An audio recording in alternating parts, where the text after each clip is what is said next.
Madame Brantel. Merci, Monsieur le Président, Monsieur le Ministre, mes chers collègues. La France vieillit, l'espérance de vie s'allonge et le corollaire, c'est la perte d'autonomie, la dépendance.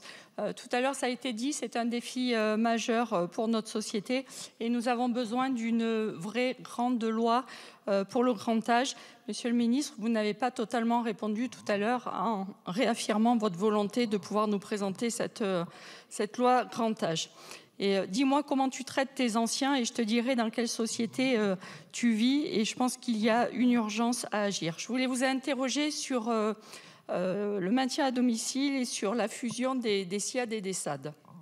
En fait, cette fusion, c'était l'idée d'avoir un seul interlocuteur.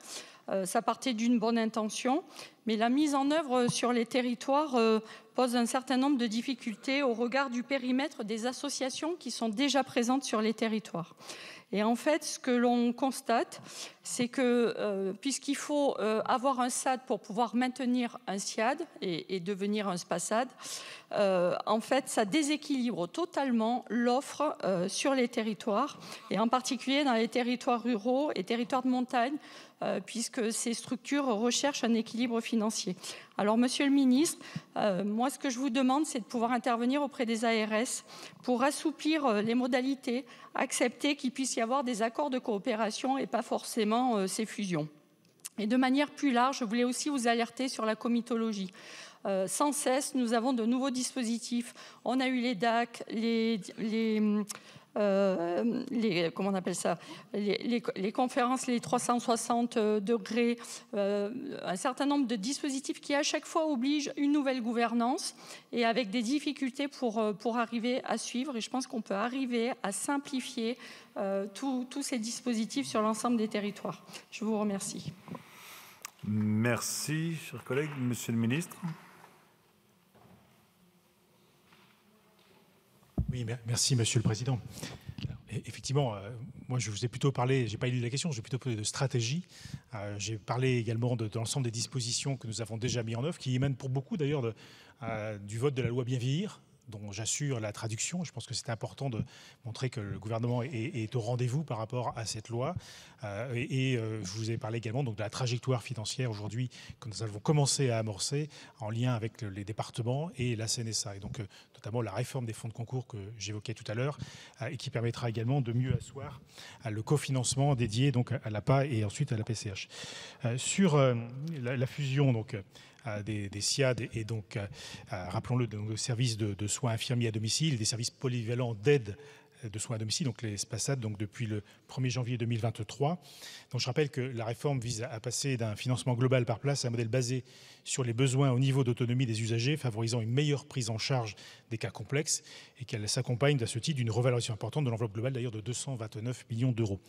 La réforme donc sera totalement mise en place en 2027 avec une période transitoire de convergence 2023 à 2027. Au surplus, donc les SSIAD qui auraient pu voir diminuer leurs ressources du fait de la réforme ont eu l'assurance de voir maintenu leur niveau de dotation en 2023 et 2024 pendant la durée d'ajustement de leur file active. Rappelons également que cette réforme donc, repose sur des conventions qui seront donc sur 5 ans. Et qu'à ce stade, aucun SSAD, je parle sous le contrôle n'a fait émerger ces difficultés. Donc je serais très allant à prendre note, si vous voulez bien me transmettre, donc là où il y a des difficultés. Nous étions en réunion avec les DG d'ARS la semaine dernière pour justement porter une attention particulière à l'accompagnement donc, de ces structures. L'objectif, vous l'avez dit, c'est aussi qu'il y ait une seule porte d'entrée unique pour l'usager, que ce soit quand même plus simple de s'y retrouver. C'est l'ensemble des politiques que nous venons pour une meilleure simplification, faire en sorte qu'à partir d'une porte d'entrée, on puisse accéder à des soins infirmiers ou des soins à domicile sans avoir une complexité administrative supérieure. Voilà. Merci, Monsieur le Ministre. Toujours pour le groupe socialiste apparenté, Monsieur Pierrick Courbon. Merci, Monsieur le Président, Monsieur le Ministre. Je souhaite pour ma part revenir sur le sujet des aidants familiaux. Ça a été évoqué en France, une personne sur 5, soit près de 11 millions de personnes au total, accompagnent un proche malade ou en situation de dépendance en raison de l'avancée en âge ou du handicap. Ce qui caractérise toutes ces personnes, c'est la diversité des profils. On a des retraités, des personnes actives, des parents, des époux, des épouses, des membres de la famille, de l'entourage. Et d'ailleurs, beaucoup de ces personnes ne se considèrent pas elles-mêmes comme aidantes, car motivées avant tout par des considérations relationnelles ou affectives. Alors pour autant, aussi spontanée et sincère soit-elle, cette manifestation de solidarité peut avoir des conséquences importantes sur leur vie. Les aidants peuvent eux-mêmes devenir de plus en plus vulnérables au fil du temps par l'accumulation de fatigue physique ou psychologique, le manque de temps, la difficulté à concilier le rôle d'aidant avec la vie personnelle, familiale ou professionnelle. Ça a été dit, un tiers des aidants vont malheureusement mourir avant le proche aidé. Alors dans ces situations, le rôle des pouvoirs publics est d'intervenir pour les soulager et puis parfois prendre le relais lorsque cela est nécessaire. Alors loin de moi l'idée de dire que rien n'existe ou que rien n'a été fait, et au contraire, je note un certain nombre d'évolutions de prise en compte de la vulnérabilité des aidants, avec en particulier la revalorisation depuis janvier 2024 de l'allocation journalière de proche aidant. Mais au-delà d'un certain nombre d'initiatives locales qui peuvent aussi exister, portées par des collectivités, des établissements ou des associations, pour développer des actions à destination des familles, on note malheureusement de trop nombreuses disparités et des initiatives inégalement réparties sur les territoires. Alors oui, il y a des avancées, mais il reste absolument nécessaire de faire progresser les droits et le soutien dus aux aidants, au-delà de l'amélioration de leur reconnaissance institutionnelle et sociétale. Monsieur le ministre, vous avez évoqué tout à l'heure un certain nombre d'annonces que vous pourrez faire d'ici quelques semaines. Est-ce que vous pouvez nous en dévoiler peut-être les grandes lignes et simplement vous dire que, vous l'aurez compris, pour nous, une loi spécifiquement consacrée à l'aidance est devenue indispensable. Nous porterons des initiatives d'ici quelques semaines sur le sujet en espérant pouvoir trouver des consensus transpartisans sur ce sujet qui doit pouvoir nous rassembler. Merci, chers collègues. Monsieur le ministre.